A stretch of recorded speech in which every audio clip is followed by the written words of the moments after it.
Every NFL sharp and their mother are in love with the Atlanta Falcons. Today, we talk about why sharps are so in love with this team, what we think of their chances to make the playoffs, and Eric Eager shares a 90-1 bet that he is playing coming into this year.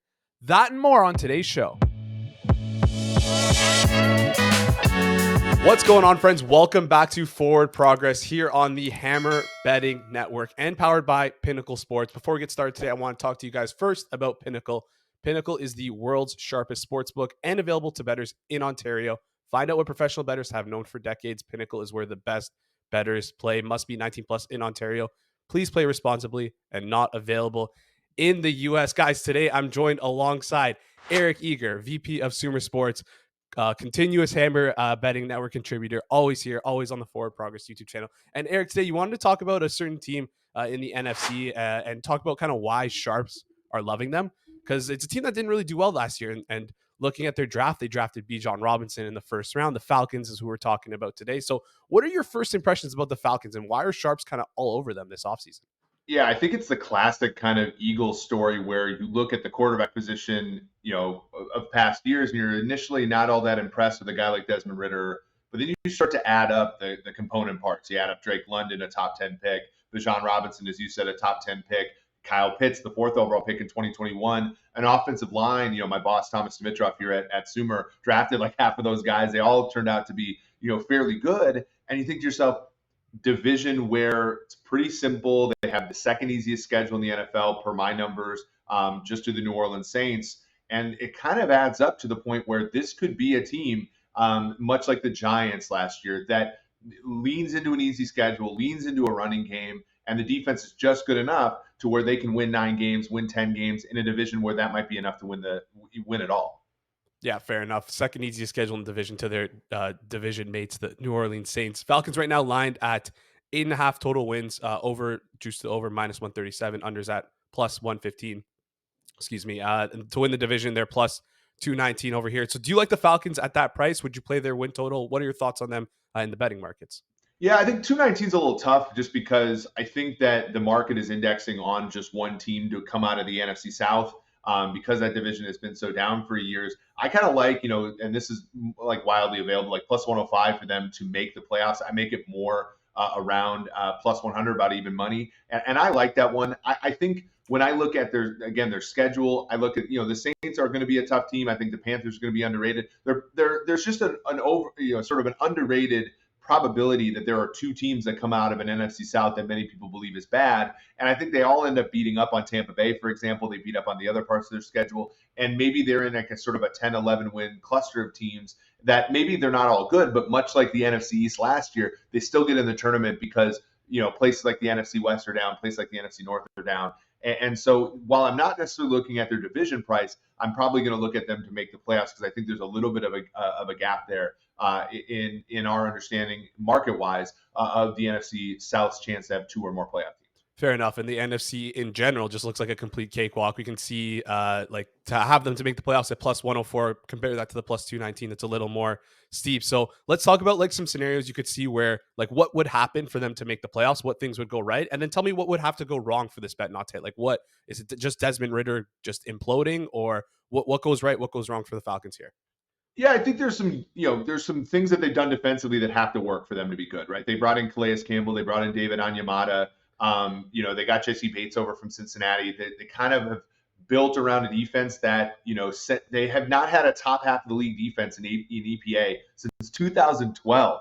They have a Super Bowl appearance since the last time they've done that. And so the defense, if some of these component parts come together, then I think that they can be good enough defensively. Not great, but think about 2021 Eagles, where they kind of play a vanilla style. They kind of keep themselves, beating bad teams. And then, with that schedule being the way it is, the run game, which is usually not a huge deal in football, but when you look at teams that perform well with a run game and a kind of a middle of the pack quarterback, it's because that easy schedule keeps them ahead of the sticks more often than not. And you don't have Desmond Ridder sort of throwing into 3rd and 8 all the time. And obviously there's like the tail of the distribution where Desmond Ridder with Kyle Pitts, with Drake London, guys like that, Mac Hollins, who's a pretty established receiver in the league, he ends up being better than we all expected him to be as a 3rd round pick out of Cincinnati. Exactly. And like you said, like Desmond Ritter, he has all the pieces around him to succeed. It's just, is he going to be able to do it? So before we head out, we have one question. But before we get to that question, I actually want to throw a curveball at you. What are your thoughts on Arthur Smith as a head coach? Like, do you rate him as a league average coach? Because I think that's pretty important when we talk about the Falcons here, right? Like, I've never really been sure what to make of Arthur Smith. Sometimes he feels like he makes really good decisions, but sometimes he kind of makes me want to rip my hair out. So, like, what are your thoughts on Arthur Smith?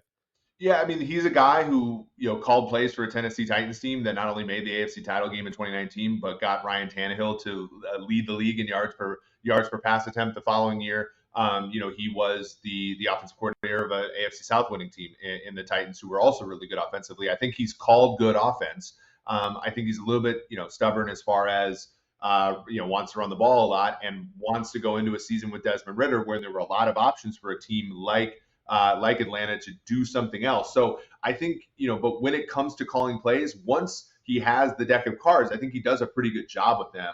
It's just maybe a little bit, I think he lacks a little bit in like kind of valuing the quarterback position as highly as maybe should. But given the quarterback he has, he always outdoes the performance of that quarterback. Even back to Matt Ryan in 2021, like Matt Ryan had a pretty good season under him, even though, as we found out a season ago, he was pretty washed. Yeah. Yeah, that's a fair point here. It seems like he's very I think it's the word hubris. I don't know. Anyways, so before we get out here, the small little bet that we were talking about before the show, as viewers of this like little market specific series have been known to see, I'm a USC fan. I wear my Caleb Williams jersey 2 episodes ago. So you have a small exotic bet that I personally love, and I'm going to go play after the show. So why don't you tell us what that small little fun bet is? Yeah, Drake London was the first wide receiver taken in the 2022 draft. He was pretty good a season ago, despite Marcus Mariota struggling.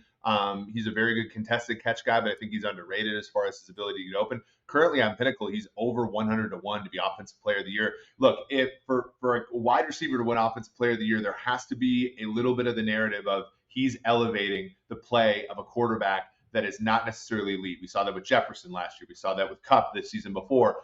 I think that to me is a possibility there where if they have an elite offense, I think voters are going to look at London as the reason as opposed to Ritter. And so at 100 to 1, I think that's a pretty good flyer. Yeah, I love that. 100 plus 101.08 for those who want to know the actual number over at Pinnacle. So anyways, that'll be it for today, guys. Thank you so much for tuning in. If you like the show, guys, remember, please hit that like button, hit that subscribe button, and hit the notification bells, because I can almost guarantee you after this video gets out, we're probably going to see a slight move on Drake London, Offensive Player of the Year, or even the Falcons to make the playoffs. So without further ado, I'm producer Jason for Eric Eager signing off. This has been Forward Progress right here on the Hammer Betting Network.